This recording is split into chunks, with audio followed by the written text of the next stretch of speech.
السلام عليكم ورحمة الله وبركاته. إن الحمد لله نحمده ونستعينه ونستغفره ونعوذ بالله من شرور أنفسنا ومن سيئات أعمالنا. من يهده الله فلا مضل له ومن يضلله فلا هادي له، وأشهد أن لا إله إلا الله وحده لا شريك له، وأشهد أن محمدا عبده ورسوله. أما بعد، فإن أصدق الحديث كتاب الله، وخير الهدي هدي محمد صلى الله عليه وسلم، وشر الأمور محدثاتها، وكل محدثة بدعة، وكل بدعة ضلالة، وكل ضلالة في النار. أعوذ بالله السميع العليم من الشيطان الرجيم. بسم الله الرحمن الرحيم. يا أيها الذين آمنوا كتب عليكم الصيام كما كتب على الذين من قبلكم لعلكم تتقون أياما معدودات. فمن كان منكم مريضا أو على سفر فعدة من أيام أخر، وعلى الذين يطيقونه فدية طعام من تطوع خيرا فهو خير له، وأن تصوموا خير لكم إن كنتم تعلمون. شهر رمضان الذي أنزل فيه القرآن هدى للناس وبينات من الهدى والفرقان، فمن شهد منكم الشهر فليصم، ومن كان مريضا أو على سفر فعدة من أيام أخر، يريد الله بكم اليسر ولا يريد بكم العسر، ولتكملوا العدة ولتكبروا الله على ما هداكم ولعلكم تشكرون. وإذا سألك عبادي عني فإني قريب أجيب دعوة الداعي يستجيبوا لي وليؤمنوا بي لعلهم يرشدون. میرے بھائیو، دوستو، عزیزو، اللہ سبحانہ و تعالیٰ کا بڑا فضل و کرم ہے، احسان ہے، اس کی نوازش ہے کہ اللہ سبحانہ و تعالیٰ نے انسانیت کی ہدایت کے لیے قرآن کریم جیسی مقدس کتاب کو نازل فرمایا ہے۔ اللہ کا احسان ہے کہ اللہ تعالیٰ نے ماہ رمضان بھی ہم سب کو عطا فرمایا، اور اس ماہ مبارک کے اندر ہم اپنے آپ کو بنا لیں، اپنے اخلاق کو سنوار لیں، اپنے عقیدے کو درست کر لیں، اللہ کو راضی کر لیں، نیکیوں کے سیزن میں ہم جنت میں داخلے کا سبب اس ماہ مبارک کو بنا لیں، اور اپنی گردنوں کو جہنم سے آزاد کر لیں۔ یقین جانیے، یہ نیکیوں کا سیزن اللہ سبحانہ و تعالیٰ جسے عطا کر دے اور اس میں وہ نیک اعمال کر لے، وہ بڑا خوش نصیب ہے۔ بدبخت ہے وہ انسان جو اس ماہ کو پا کر بھی اپنے آپ کو نہ بنا سکا، اللہ کو راضی نہ کر سکا۔ میرے بھائیو، چند آیات جو روزے کے متعلق ہیں، رمضان کے متعلق ہیں، اختصار کے ساتھ میں چاہتا ہوں کہ آپ کے سامنے تفسیر پیش کر دوں، تاکہ ہمیں اور آپ کو ایک آئیڈیا مل جائے، ایک نمونہ حاصل ہو جائے کہ ہمیں قرآن کو کیسے سمجھنا ہے، اور اس بیان کی روشنی میں اس ماہ مقدس کے اندر ہمیں اور آپ کو زندگی کیسے گزارنی ہے، وقت کیسے گزارنا ہے۔ تو انشاءاللہ آئیے اختصار کے ساتھ میں پیش کر دوں، لیکن اس سے پہلے ایک اشارہ کر دینا چاہتا ہوں۔ رمضان کا مہینہ مبارک مہینہ ہے، دن اور رات اس کے دونوں قیمتی ہیں۔ ایسا نہ ہو کہ رات بھر تو جگیں اور عبادت سے دور رہیں، دن بھر سوتے رہیں، صرف افطار کریں، صبح سے شام تک بھوکے پیاسے رہیں، یہ نہیں ہونا چاہیے۔ اس مہینے کی ایک ایک گھڑی نہایت قیمتی ہے، اس میں دعائیں قبول کی جاتی ہیں، اس میں نیک اعمال کر کے اللہ کو راضی کر لیجئے۔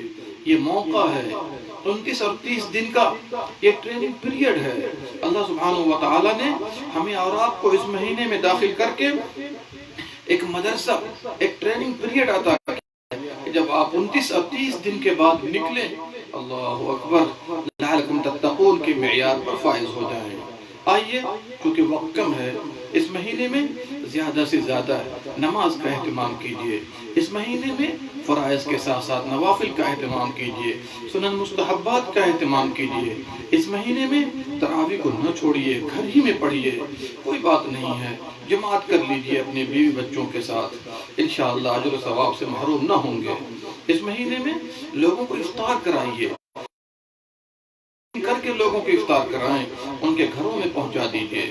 اس مہینے میں صدقات و خیرات کی کثرت کیجئے۔ اس مہینے میں زیادہ سے زیادہ اذکار اور دعا کا اہتمام کیجئے۔ یہ دعا کی قبولیت کا مہینہ ہے۔ اس مہینے میں ہمیں اور آپ کو چاہیے کہ جو کچھ بھی کریں اخلاص کے ساتھ کریں، اتباع سنت کو اپنے سامنے رکھیں، سنت کو اپنے سامنے رکھیں، اس کی اتباع کریں۔ اس مہینے میں ہمیں اور آپ کو چاہیے اپنے والدین کو راضی کریں، کوئی زیادتی نہ کریں، گناہ نہ کریں، ظلم و زیادتی نہ کریں، پھر آپ انشاءاللہ مقبولین میں شامل ہوں گے۔ آئیے سب سے پہلے ہم آپ کو بتا دیں، یا ایھا الذین آمنوا کتب علیکم الصیام کما کتب علی الذین من قبلکم لعلکم تتقون۔ اے ایمان والو دیے گئے جس طرح گزشتہ امتوں پر لکھ دیے گئے تھے، لعلکم تتقون کیا ہے؟ صبح سے شام تک بھوکے پیاسے رکھنا نہیں ہے کہ تم لوگ متقی اور پرہیزگار بن جاؤ۔ دیکھیے یہ آواز، یہ خطاب کون کر رہا ہے؟ اللہ سبحانہ وتعالی کر رہا ہے۔ کہاں سے کر رہا ہے؟ ساتوں آسمان کے اوپر عرش پر سے کر رہا ہے۔ ہر مسلمان کو چاہیے جب اس خطاب کو سنے تو وہ اس بات کا احساس کرے کہ اللہ کے نزدیک وہ قابل تکریم ہے۔ کیوں؟ اس لیے کہ اللہ سبحانہ وتعالی اسے آواز دے رہا ہے، اور سب سے بڑی ذات جب آواز لگا رہا ہے تو چھوٹے موٹے کام کے لیے آواز نہیں لگا رہا ہے، بلکہ وہ کام بھی نہایت عظیم ہے، وہ کام بھی نہایت عظیم ہے۔ تو آدمی کو اس بات کا احساس ہونا چاہیے۔ اور یہاں پر اللہ نے ایمان والوں کو مخاطب کیا ہے، عام لوگوں کو مخاطب نہیں کیا۔ کیوں؟ اس لیے کہ جو اسلام میں داخل نہ ہوا اسے روزہ رکھوانے سے کیا فائدہ ہوگا؟ اور اسی لیے ایمان والوں کو خطاب کرنا کئی باتوں کو شامل ہے۔ دیکھیے انسان اپنی شہوات سے، جو جائز شہوتیں ہیں اس کی، اگر اس سے رک جاتا ہے اور روزہ رکھتا ہے تو یہ ایمان کا محتاج ہے۔ ایک آدمی گرمی کے زمانے میں روزہ رکھ لیتا ہے، کیا ہر کوئی رکھ سکتا ہے؟ نہیں۔ بہت سے لوگ اپنے گھروں میں بیٹھ کر کھاتے اور پیتے ہیں چھپا کر۔ بتائیے وہ کیسے ایمان والے ہیں؟ انسان نفس کی رغبتوں سے مقابلہ کرتا ہے، اس کے لیے ایمان کی ضرورت ہے۔ انسان اللہ رب العالمین کے احکام کو لازم پکڑتا ہے اور اوقات کو لازم پکڑتا ہے۔ طلوع فجر سے لے کر، صبح صادق سے لے کر مغرب تک، یعنی سورج ڈوبنے تک رک جانے، اور اس کے اندر کیا چیز جائز ہے، کیا چیز ناجائز ہے، کون سی چیزیں روزے کو توڑ دیتی ہیں، اس کا التزام کون کرتا ہے؟ مومن ہی کر سکتا ہے۔ ظاہر سی بات ہے اللہ کا خوف ہونا، وہ اللہ کے خوف سے نہ کھائے گرچہ اسے کوئی نہیں دیکھ رہا ہے، کی ضرورت ہے، ایمان کی ضرورت ہے۔ اسی طریقے سے تمام امت کا اجتماع اس عبادت کے اوپر، اور تمام امت کا روزہ رکھنا چاند دیکھنے کے بعد، اور کسی کا کسی سے الگ نہ ہونا، یعنی بہت سے لوگ روزہ رکھیں اور چند لوگ نہ رکھیں، تو ایسا نہیں کرنا چاہیے۔ یہ بھی اہتمام کون کرے گا؟ اللہ رب العالمین سے کون ڈرے گا؟ جس کے پاس ایمان ہوگا۔ روزی کے معانی کو سمجھنا اور اس کے ساتھ اپنے وقت کو گزارنا، اس کے لیے بھی ایمان کی ضرورت ہے۔ تو میرے بھائیو، اس لیے اللہ سبحانہ وتعالی نے ایمان والوں کو مخاطب کیا ہے۔ چلیے اس کے بعد اللہ نے فرمایا کتب علیکم الصیام۔ غور کیجئے، اللہ سبحانہ وتعالی یا ایھا الذین آمنوا کے ذریعے ایمان والوں کو مخاطب کر رہا ہے۔ دیکھیے اس ایگریمنٹ کو یاد دلا رہا ہے، اس ایگریمنٹ کو یاد دلا رہا ہے جو ایگریمنٹ اللہ نے یا ہم نے اللہ سے کر رکھا ہے۔ اب ظاہر سی بات ہے اگر ہم کسی سے کوئی ایگریمنٹ کرتے ہیں اور اگر کہیں جا رہے ہوتے ہیں تو اگر وہ بندہ بھول جاتا ہے تو ہم بھی یاد دلاتے ہیں کہ فلاں دن فلاں وقت فلاں جگہ جا رہے تھے اور اس وقت آپ میں نے یہ کہا تھا، تو اس کے ذریعے یاد دہانی کرائی جاتی ہے۔ یہی اسلوب ہے اللہ سبحانہ وتعالی کا ایمان والوں کو، جو سب سے بڑی دولت ہے اور ہمارا اللہ کے ساتھ ایگریمنٹ ہے، اسی کو یاد دلا رہا ہے، اسی کے ذریعے ہمیں اور آپ کو یاد دہانی کرا رہا ہے۔ کیا مقصد ہے اللہ کا؟ کیا حکم ہے؟ عبداللہ بن مسعود رضی اللہ عنہ فرماتے ہیں جب اللہ ایمان والوں کو مخاطب کرے تو ایمان والوں کو کان کھول لینا چاہیے کہ اللہ یا تو کسی اچھے چیز کا حکم دے رہا ہوگا یا کسی بری چیز سے روک رہا ہوگا۔ چلیے کان کھول لیجئے، دل کو کھول لیجئے۔ آئیے حکم ربانی کیا ہے؟ کتب علیکم الصیام، تم پر روزے فرض کر دیے گئے، تم پر روزے لکھ دیے گئے۔ کبھی فرض ہونے کے لیے کتبہ لکھ دیا جانا کہا جاتا ہے، کبھی فریضہ کہا جاتا ہے، فرض کر دیا گیا ہے، کبھی اوجبہ کہا جاتا ہے، واجب کر دیا گیا، کبھی جو ہے علیکم کہا جاتا ہے کہ تم لوگ لازم پکڑو۔ یہ سب فرائض کے صیغے ہیں۔ چلیے علیکم الصیام، تم پر روزہ لکھ دیا گیا، فرض قرار دیا گیا۔ روزہ آپ جانتے ہیں رک جانے کو روزہ کہتے ہیں، لغت کے اندر رک جانے کو، بات چیت سے رک جانے کو روزہ کہا جاتا ہے، لیکن شریعت کی اصطلاح میں صبح صادق سے لے کر غروب آفتاب تک کھانے پینے اور کھانے پینے کی جیسی چیزوں اور بیوی سے قربت اختیار کرنے، قربت سے مراد ہم بستری ہے، اس کو روزہ کہا جاتا ہے۔ ٹھیک ہے نا؟ تو نیت بھی ہونی چاہیے، کھانے پینے اور ان جیسی چیزوں سے رکنا بھی ہے، اور ساتھ ساتھ وقت کا بھی التزام کرنا ہے، اس کو روزہ کہا جاتا ہے۔ کما کتب علی الذین من قبلکم، جس طرح روزے پچھلی امتوں پر بھی لکھ دیے گئے تھے، جتنی امتیں گزری ہیں ہم سے پہلے، یہود ہو، نصارہ ہو، اور جتنی انبیاء گزرے ہیں ان کی جتنی امتیں ہوں گی سب پر اللہ نے روزے کو لکھ دیا گیا ہے۔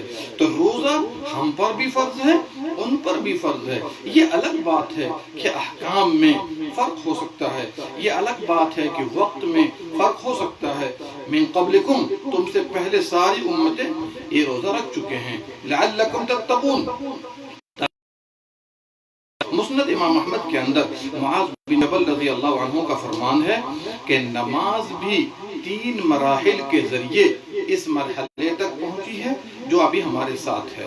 پہلا مرحلہ کیا تھا؟ 16 سے 17 مہینے صحابہ کرام نے بیت المقدس کی طرف نماز پڑھی ہے، پھر اللہ کر دیا تحویل قبلہ۔ دوسری حالت کیا تھی نماز کی؟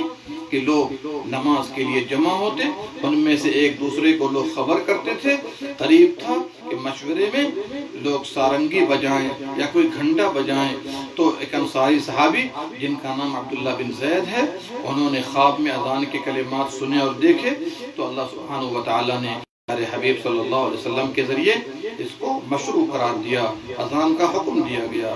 تیسری حالت کیا تھی نماز کی؟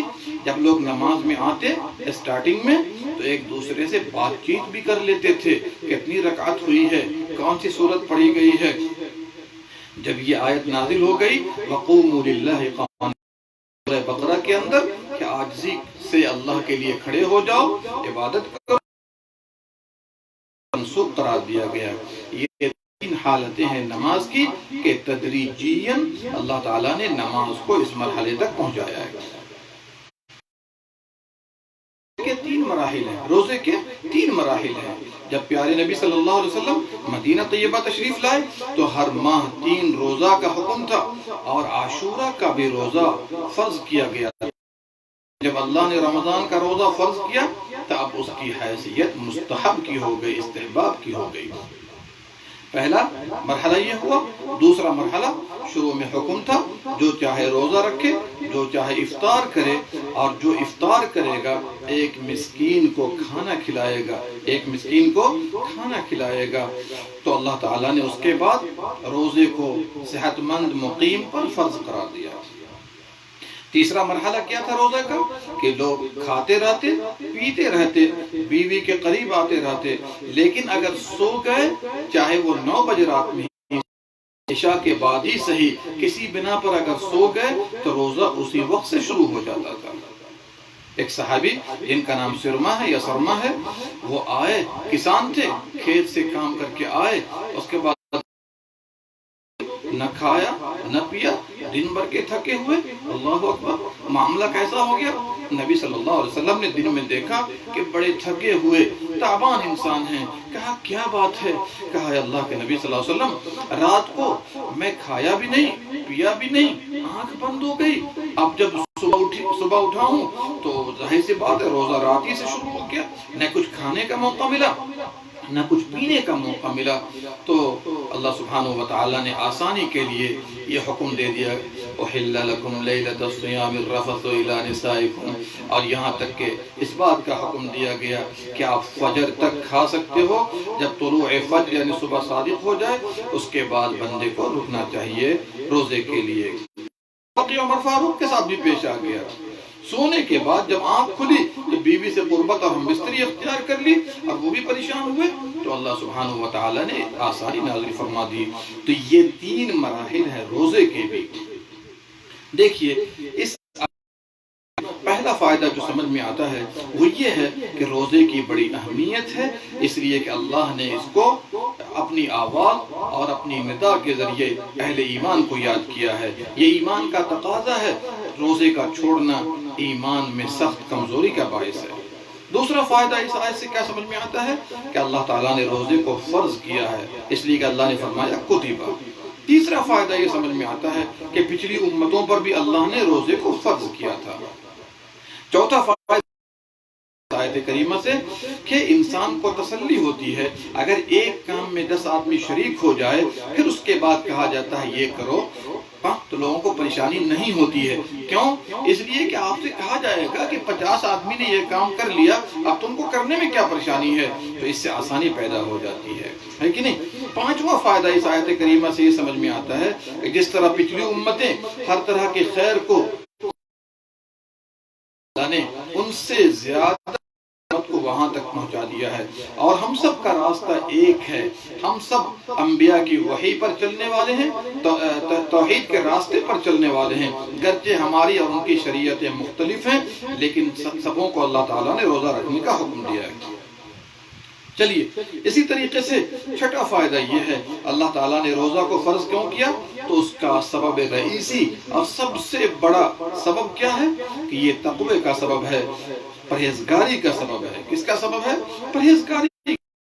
بندہ پرہیزگار بغیر روزے کے نہیں ہو سکتا، بندہ پرہیزگار روزہ رکھے بغیر نہیں ہو سکتا، بغیر نماز کے نہیں ہو سکتا، بغیر زکوٰۃ کے پرہیزگار نہیں ہو سکتا۔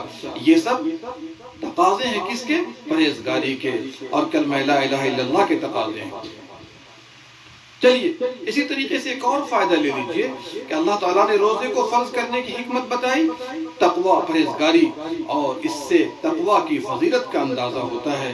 اس لیے کہ کوئی بھی آدمی تقوی اختیار کرنا چاہے تو اس کو نماز کے ذریعے، روزے کے ذریعے وہاں تک جانا ہوگا، اور اگر اس کے بغیر جانا چاہے گا تو وہ وہاں تک نہیں پہنچ سکتا ہے۔ بعض لوگ ان عبادات کو چھوڑ کر تقوی اور پرہیزگاری اختیار کرنے کا اپنے آپ میں ڈھنڈورا پیٹتے ہیں، وہ آدمی متقی نہیں ہے جو ان عبادات کے راستے سے نہیں آئے گا۔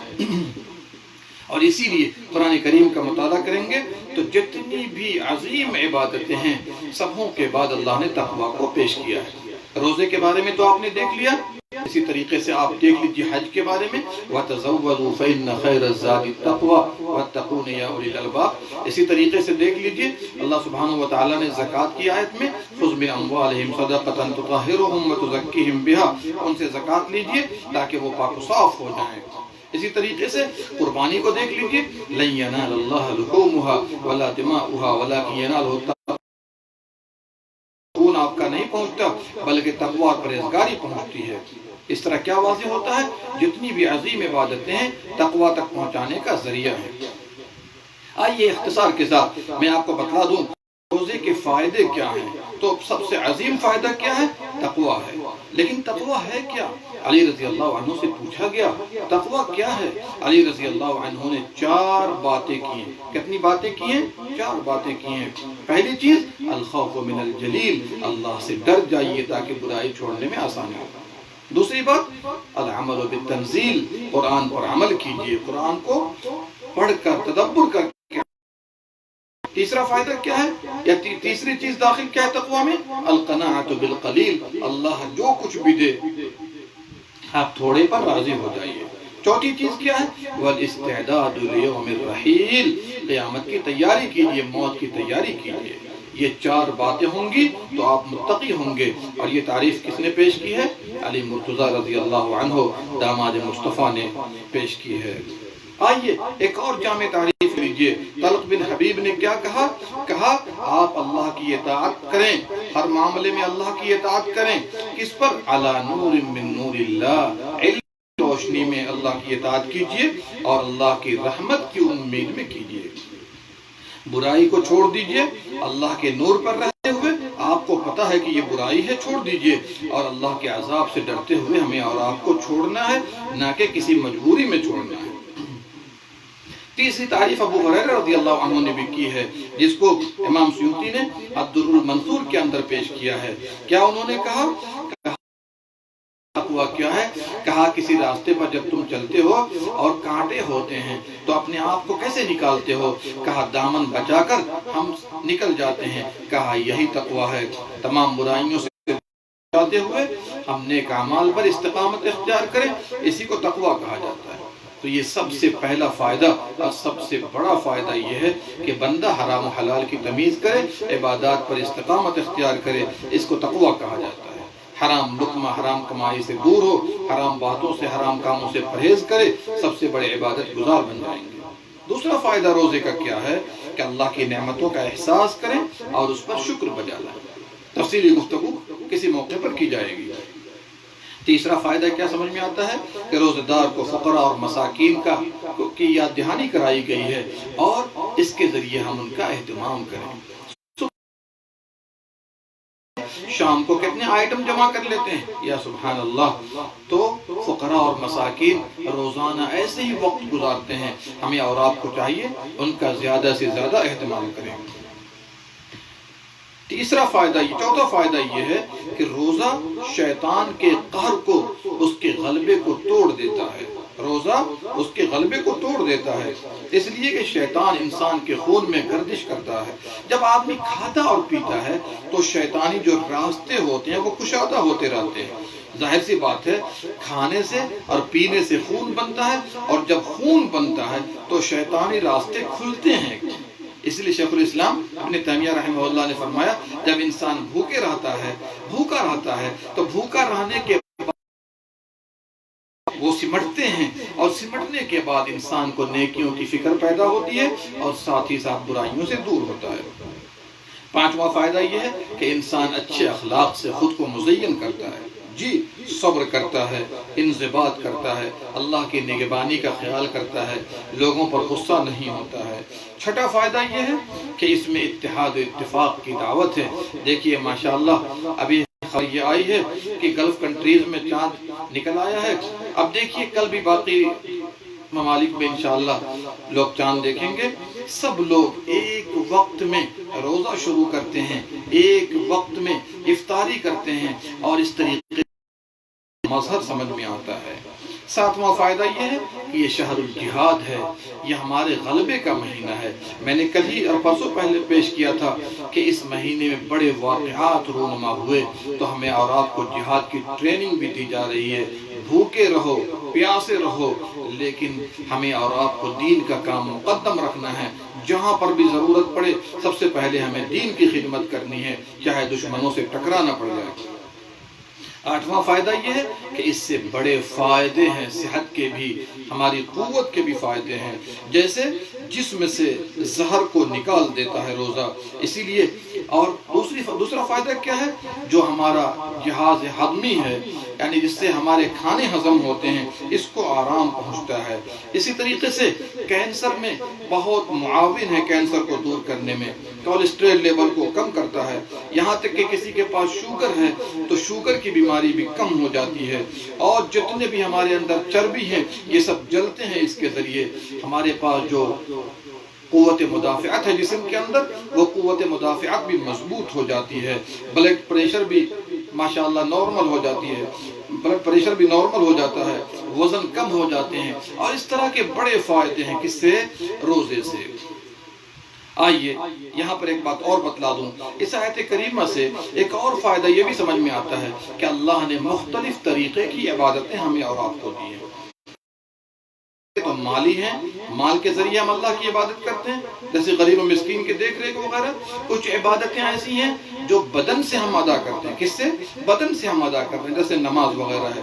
کچھ ہے جس میں دونوں کا مرکب ہے، جیسے حج ہے، مال بھی ہے، جسمانی عبادت بھی ہے۔ اور کچھ عبادتیں ایسی ہیں کہ انسان جن چیزوں کو گیا ہے، روزہ بھی اسی میں سے۔ کھانا کون پسند نہیں کرتا ہے؟ پینا کون پسند نہیں کرتا ہے؟ اور اسی طریقے سے یہ بھی یاد رکھیے، انسان اپنی بیوی کی قربت کو پسند کرتا ہے تو اللہ تعالیٰ نے بریک لگایا ہے کہ میں دیکھنا چاہتا ہوں کہ تم میرے ہو یا اپنی خواہشات کے ہو۔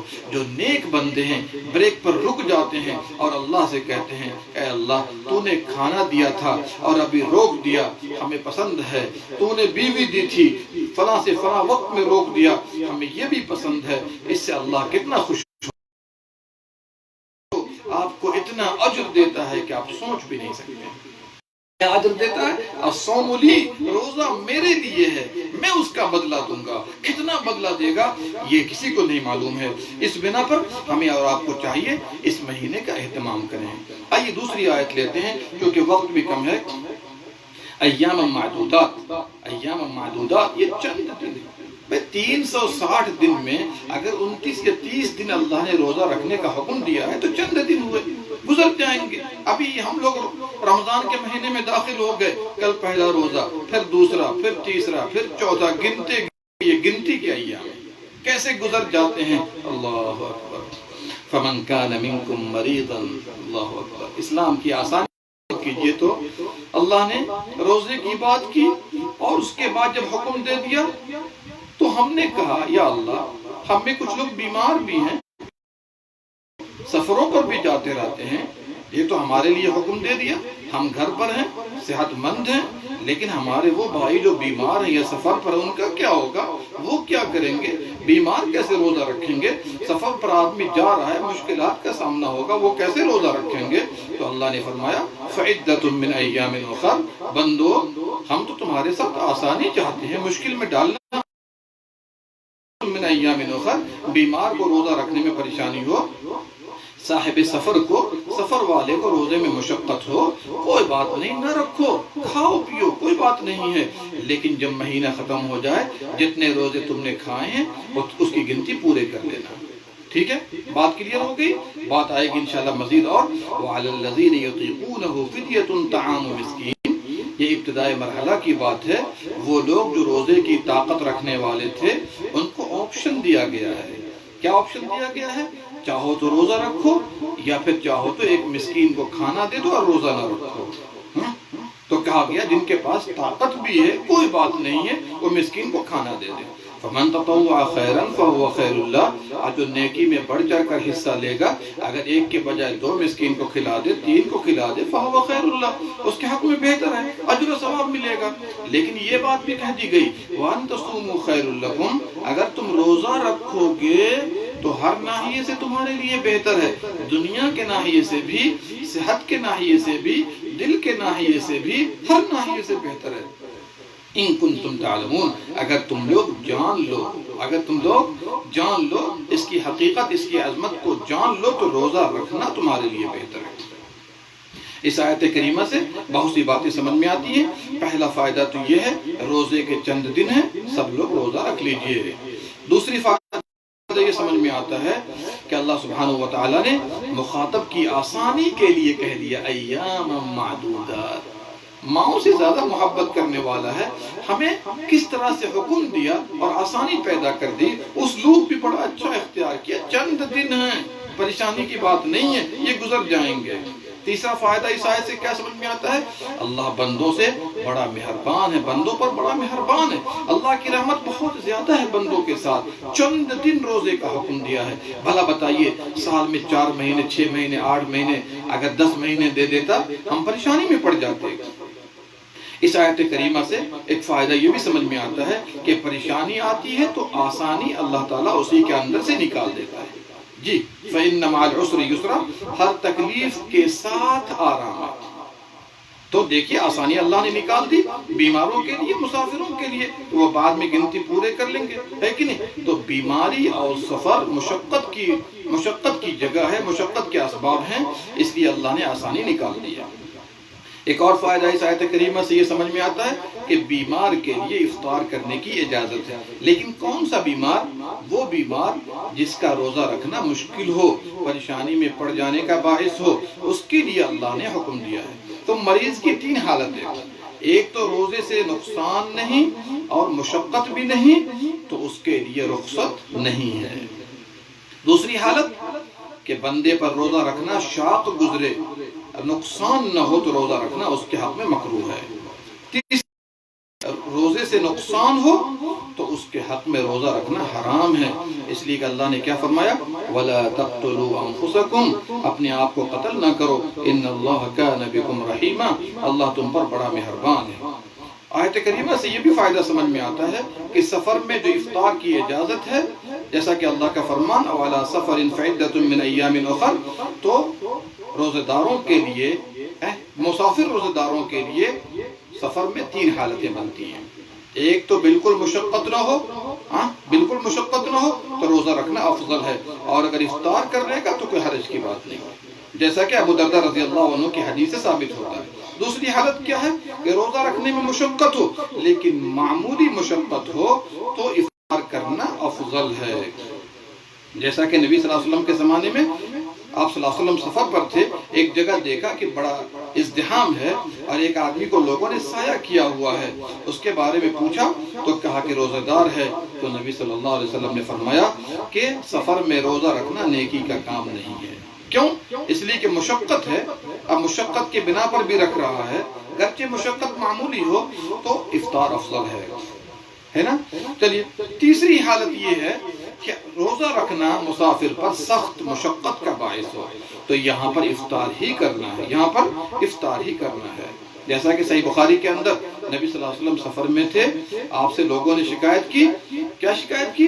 کہ لوگوں پر روزہ رکھنا مشکل ہو رہا ہے، تو نبی صلی اللہ علیہ وسلم نے عصر کے بعد پانی منگوایا اور نوش فرمایا، لوگ دیکھ رہے تھے،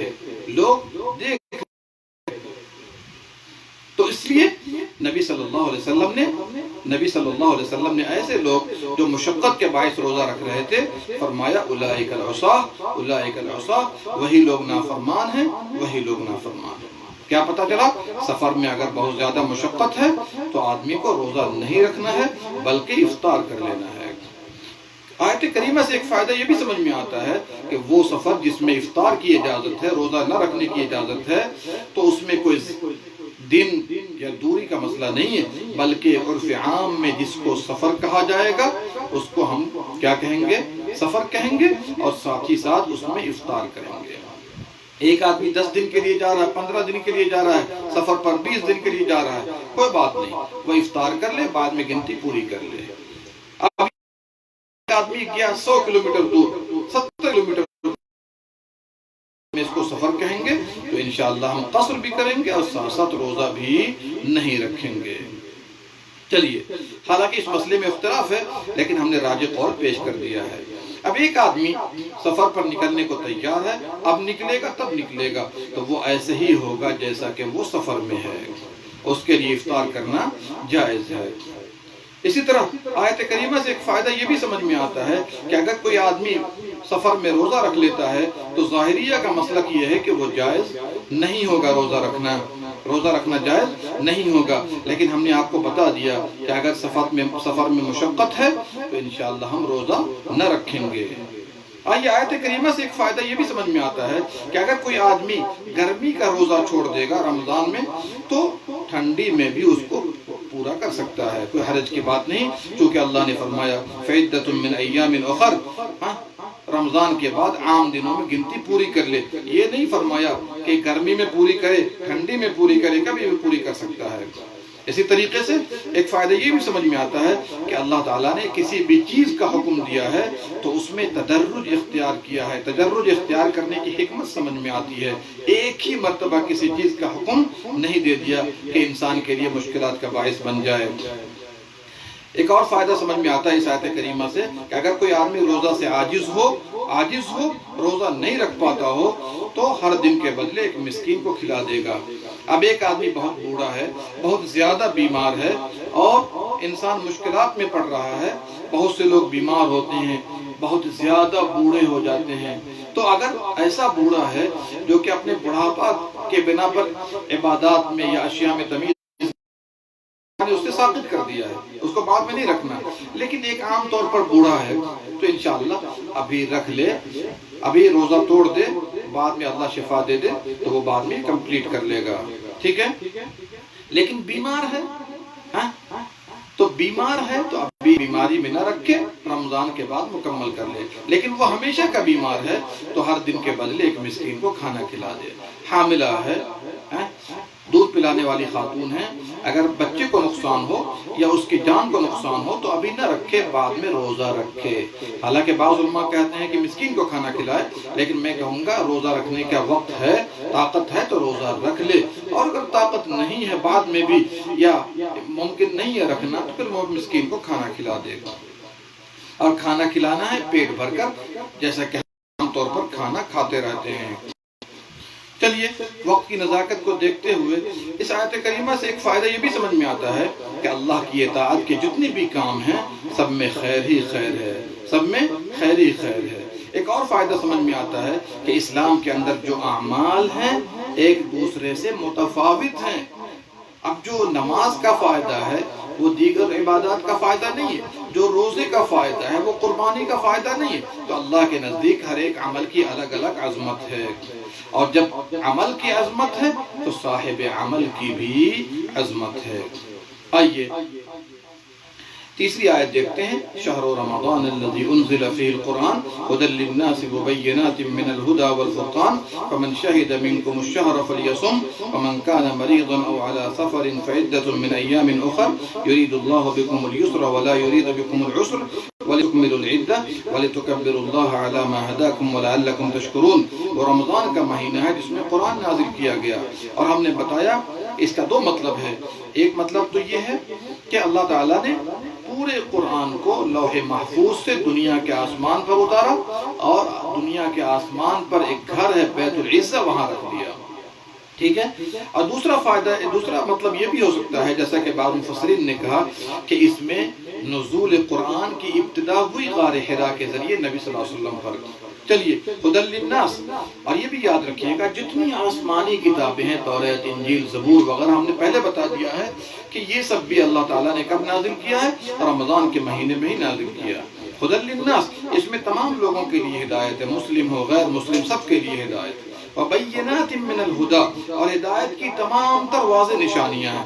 والفرقان، تیسرا فائدہ قرآن کا بتایا گیا کہ مخالفین کو جو بدعقیدگی کے شکار ہیں، حق و باطل کے درمیان تمیز کی نشانیاں بھی قرآن کے اندر ہیں۔ پھر اللہ فرما رہا ہے فمن شہد منکم الشہر فلیصم، جو رمضان کا پالے وہ روزہ رکھے۔ ظاہر سی بات ہے، آپ نے پا لیا، آپ گھر پر ہیں، صحت مند ہیں، آپ روزہ رکھیں گے۔ ومن كان مريضا او على سفر فعدة من ايام اخر، جو بیمار ہو یا سفر پر ہو تو اگر وہ پریشانی کے بنا پر روزہ نہ رکھ پائے تو رمضان کے بعد اپنی گنتی مکمل کر لے۔ یہاں پر ریپیٹ کیا گیا اس جملے کو تاکہ سننے والے کو یہ وہم نہ کیا تھا، لیکن وہاں پر اختیاری باتیں تھیں، یہاں پر اللہ سبحانہ وتعالی نے اجباری نہیں کہہ سکتے بلکہ ایجابی باتیں کی ہیں کہ کوئی سوچنے والا یہ نہ سوچے کہ بھائی جو حکم دیا گیا تھا تو اللہ نے وہ چیز باقی رکھی ہے یا نہیں، تو اللہ نے یہاں پر ریپیٹ کر دیا ہے کہ نہیں، بیماروں کے لیے، کمزوروں کے لیے حکم باقی ہے، ابھی بھی اور قیامت کے دن تک باقی رہے گا۔ یرید اللہ بکم اليسر، اللہ تم سے آسانی چاہتا ہے، ولا یرید بکم نہیں چاہتا، وَلِتُكْمِلُوا الْعِدَّةَ، اور تاکہ تم لوگ گنتی پوری کر لو، وَلِتُكَبِّرُوا اللَّهَ عَلَى مَا هَدَاكُمْ، وقت کی نزاکت کو دیکھتے ہوئے شارٹ کر رہا ہوں، اور اللہ نے تم کو جو ہدایت سے نوازا ہے تو اس پر اللہ کی بڑائی بیان کرو تاکہ تم لوگ شکر گزار بندے بن جاؤ۔ اس آیت کریمہ سے بھی بہت سے فائدے نکلتے ہیں۔ پہلا فائدہ تو یہ ہے کہ اللہ نے جو فرمایا تھا چند دن ہیں، یہاں پر بتا دیا وہ رمضان کا مہینہ ہے۔ دوسرا فائدہ، اس مہینے کی فضیلت اور عظمت کا اندازہ ہوتا ہے کہ اللہ نے روزہ کو فرض قرار دیا۔ تیسرا فائدہ یہ ہے اس مہینے میں قرآن کو نازل کر دیا۔ چوتھا فائدہ یہ ہے کہ قرآن اللہ کا کلام ہے، قرآن اللہ کا کلام ہے، چونکہ نازل کرنے والا اللہ ہے اور بات کرنے والا اللہ ہے۔ لفظ اور معنی یہ اللہ تعالیٰ کے ہیں اور حقیقی کلام ہے۔ کیا ہے؟ حقیقی کلام ہے، اس پر توجہ کیجیے گا۔ پانچواں فائدہ، اس میں تمام لوگوں کے لیے ہدایت ہے۔ چھٹا فائدہ یہ ہے، ہر طرح کی واضح نشانیاں ہیں، ہم اپنی زندگی کو اس سے سنوار سکتے ہیں۔ ساتواں فائدہ یہ ہے کہ قرآن حق و باطل کے درمیان، نفع و نقصان کے درمیان، اور اللہ کے ولی کون ہیں، اللہ کے دشمن کون ہیں، اس میں تمیز کر دیتا ہے۔ آٹھواں فائدہ یہ ہے کہ جب رمضان داخل ہو جائے تو روزہ رکھنا واجب ہے، اور یا تو شعبان کی 30 تاریخ ہو یا پھر چاند نکل جائے۔ اگر ایک آدمی بھی اگر عادل ہے، ثقہ ہے، معتمد ہے، تو اگر اس نے دیکھ لیا ہے تو روزہ رکھنا واجب ہوگا۔ نواں فائدہ یہ ہے کہ رمضان داخل ہونے سے پہلے روزہ واجب نہیں ہوتا ہے۔ اگر بادل لگا ہوا ہو تو اس طریقے سے ہمیں اور آپ کو چاہیے 30 مکمل کریں۔ کیا ہوگا؟ شک کا روزہ نہیں رکھنا چاہیے۔ چلیے ایک اور فائدہ یہ سمجھ میں آتا ہے، بہتر یہ ہے کہ شہر رمضان کہا جائے، اور ویسے رمضان بھی کہہ سکتے ہیں۔ اس سے ایک اور فائدہ یہ سمجھ میں آتا ہے کہ اللہ تعالیٰ نے آسانی کا معاملہ کیا ہے۔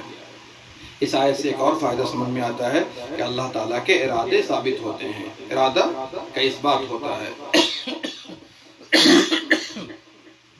ارادے کی 2 قسمیں، ایک تو کونی ارادہ ہے، کائنات میں جو کچھ ہو رہا ہے چاہے اللہ اسے پسند کرے یا نہ کرے، اس کو کونی ارادہ کہا جاتا ہے،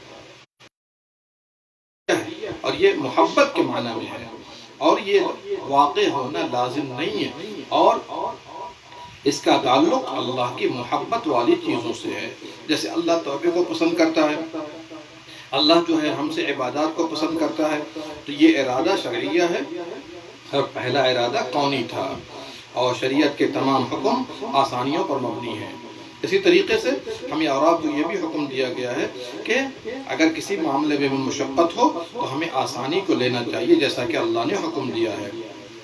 اور جب مہینے کی گنتی پوری ہو جائے، رمضان کی چاند نکل آئے، تو اللہ سبحانہ وتعالیٰ نے ہمیں تکبیر کا بھی حکم دیا ہے، تکبیر کا بھی حکم دیا ہے۔ اور یہ بھی فائدہ سمجھ میں آتا ہے کہ اللہ تعالیٰ نے جو بھی حکم دیا ہے، جو بھی عبادات ہمیں دیے ہیں، اس میں بہت ساری حکمتیں ہیں، اور اللہ تعالیٰ ہم سے شکر گزاری چاہتا ہے، اور شکر گزاری اللہ کی عبادت و اطاعت میں ہے۔ ایک اور فائدہ اس سے سمجھ میں آتا ہے کہ جو بندہ اللہ کی اطاعت کر لیتا ہے، صحیح معنوں میں شکر گزار بندہ وہی ہے، اور شکر گزاری کیا ہے؟ نیک عمل ہے۔ وَعْمَلُوا صَالِحًا، نیک عمل کرو۔ اعملوا آل داؤد شکرا، داؤد کی اولاد اللہ کا شکر ادا کیا کرو۔ جو لوگ نافرمانی کرتے ہیں وہ اللہ کا شکر ادا نہیں کرتے۔ آئیے آخری آیت جو ہے دعا کے مہینے میں ہر وقت ہمیں دعا بھی کرنی چاہیے، اس آیت کریمہ میں 2 باتیں یاد رکھیے گا۔ پہلی بات تو یہ ہے وَإِذَا سَأَلَكَ عِبَادِي، جب آپ سے میرے بندے پوچھیں، فَإِنِّي قَرِيب، یہ نہیں کہا کہہ دیجئے میں قریب ہوں، یہاں پر کہہ دینے والا لفظ بھی ختم کر دیا کہ اللہ اور بندوں کے درمیان واسطہ کچھ بھی نہیں ہے، صرف نبی صلی اللہ علیہ وسلم کی شریعت کا واسطہ ہے۔ ہم نوکر ہیں، وہ ہمارا رب ہے، ہم اللہ کو پکاریں گے، اللہ تعالیٰ ہماری دعا کو قبول کرے گا۔ اور اگر آپ کو صحیح معنوں میں واسطے کی ضرورت ہے تو نیک عمل کی، ایمان کی، نبی صلی اللہ علیہ وسلم کی شریعت کی، ان سے محبت کی، یہ سب واسطے ہیں، لیکن کوئی کسی کی ذات کا یا کسی کی یہ واسطہ نہیں ہے۔ اللہ کے اسماء اور صفات کے ذریعے دعا کریں، کسی انسان کے واسطے وسیلہ نہیں ہے۔ اسی لیے قرآن میں دیکھیے گا جہاں پر بھی آیا ہے کہ جب میرے بندے آپ سے پوچھیں یا لوگ آپ سے روح کے بارے میں، ذوالقرنین کے بارے میں، وہاں پر قل کا لفظ ہے، کہہ دیجئے، یہ جواب ہے اس کا، لیکن دعا والی آیت میں قل دیا ہے تاکہ ڈائریکٹ سب کے سب لوگ اللہ کو پکاریں۔ دوسرا فائدہ یہ سمجھ میں آتا ہے کہ اگر آپ چاہتے ہیں کہ اللہ آپ کی دعا قبول کرے تو دو کام کر لیجئے. فَلْيَسْتَجِيبُوا لِي، آپ اللہ کی شریعت پر عمل کیجئے، اس کی اطاعت کیجئے. وَلْيُؤْمِنُوا بِي، اور صحیح ایمان رکھیں تاکہ آپ نیک بخت ہو جائیں. یہ دو باتیں ہوں گی تو اللہ آپ کی دعا کو قبول کرے گا. یہ بھی یاد رکھیے گا کہ ہمیں دعا میں حد سے آگے نہیں بڑھنا ہے اور نا امید نہیں ہونا ہے، جلدی نہیں کرنی ہے، حرام لقمے سے پرہیز ہونا چاہیے، تو پھر اللہ آپ کی دعا کو قبول کرے گا. دعا میں گریہ وزاری کیجئے، بار بار دعا کیجئے، جلد بازی نہ کیجئے. اللہ ہم سب کی دعاؤں کو قبول کرنے والا ہے. تو باذن اللہ تعالی آج میں اسی پر اکتفا کرتا ہوں کیونکہ وقت کم ہے. اللہ سبحانہ و تعالی اس ماہ مبارک میں ہم لوگوں کو زیادہ سے زیادہ نیک اعمال بجا لانے کی توفیق دے. مزید احکام انشاءاللہ ہم کل آپ کے سامنے پیش کریں گے. کل سعودی ٹائم سے باذن اللہ تعالی عصر کے بعد یا ظہر کے بعد 1 بجے سے انشاءاللہ یہ درس لائیو دکھایا جائے گا. ظہر کے بعد سعودی ٹائم سے 1 بجے، اور اپنے اپنے ملک کے فرق کو سامنے رکھیے گا. تو 1 بجے دن میں انشاءاللہ مزید انشاءاللہ احکام پر گفتگو ہوگی. اللہ سب کو نیک عمل کرنے کی توفیق دے اور ہم سب کو اللہ سبحانہ و تعالی اس میں مقبولین میں شامل فرمائے، ہماری گردنوں کو جہنم سے آزاد کر دے. آمین یا رب العالمین. اللہم صلی علی نبینا محمد وعلی آلہ وصحبہ اجمعین. السلام علیکم ورحمۃ اللہ وبرکاتہ.